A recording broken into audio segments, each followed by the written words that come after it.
In the opinion of His Majesty's government, the time has come for responsibility for the governance of India to pass into the hands of its people. Bapu കേട്ടായിരുന്നോ? August 15 സ്വാതന്ത്ര്യം കിട്ടാൻ ഇനി 6 ആഴ്ചയുള്ളൂ. മതത്തിന്റെ പേരിൽ ഇന്ത്യയെ മൂന്നായി തിരിച്ചിട്ട് അവര് പറയാണ് ഇന്ത്യ ഷാൾ റിമൈൻ യുണൈറ്റഡ്. മതത്തിന്റെ പേരിൽ വേർതിരിക്കുന്നതാണല്ലോ അവരുടെ രാഷ്ട്രീയം. ഒന്നിച്ചു നിർത്തുന്നത് നമ്മുടെയും. ഞങ്ങൾക്കൊരു ഇൻഡിപെൻഡന്റ് സോവറിൻ പാകിസ്ഥാനാണ് ആവശ്യം.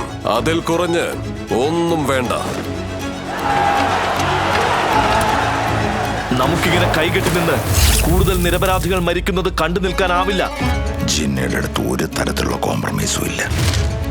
നമ്മൾ പോരാടും ഫാറ്റി, മരണം വരെ പോരാടും. ഈ പോരാട്ടം ജീവൻ എടുത്തുകൊണ്ടല്ല, ജീവൻ കൊടുത്തുകൊണ്ടായിരിക്കണം ജയിക്കേണ്ടത്. സമ്പുഷ്ടമായൊരു ഹിന്ദുസ്ഥാൻ, കരിഞ്ഞുണങ്ങിയ ഹിന്ദുസ്ഥാൻ, ഇതിൽ നിന്നൊരെണ്ണം തിരഞ്ഞെടുക്കണം. അതത്ര ബുദ്ധിമുട്ടുള്ള തീരുമാനമല്ലല്ലോ. It's a suicide mission and you know it. This plan delivers to the Indian people the long-awaited solution. If this plan is set into motion, Hindustan മുഴുവൻ താറുമാറാകും.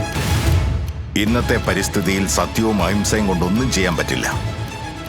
കോൺഗ്രസിന് വേണ്ടത് യുദ്ധമാണെങ്കിൽ ഞങ്ങൾ വേണ്ടെന്ന് പറയില്ല. സമാധാനം കടമയാണ് നിങ്ങളുടെയും ഞങ്ങളുടെയും. പക്ഷെ നിങ്ങൾ യുദ്ധമാണ് തെരഞ്ഞെടുക്കുന്നത്. Another day in the madhouse. Bapu ഒരിക്കലും ഷർട്ട് ഇടാറില്ല. But he always has an ace up his sleeve.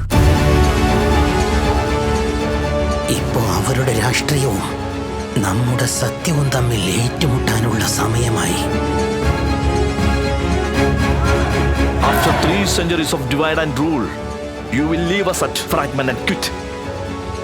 ഒരു തവണ ഈ അതിർത്തി വന്നു കഴിഞ്ഞാൽ പിന്നീടത് മാറ്റാൻ കഴിയില്ല.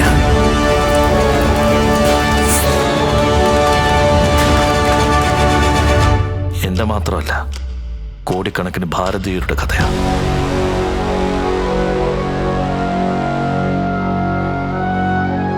Freedom at Midnight, streaming now on Sony Live.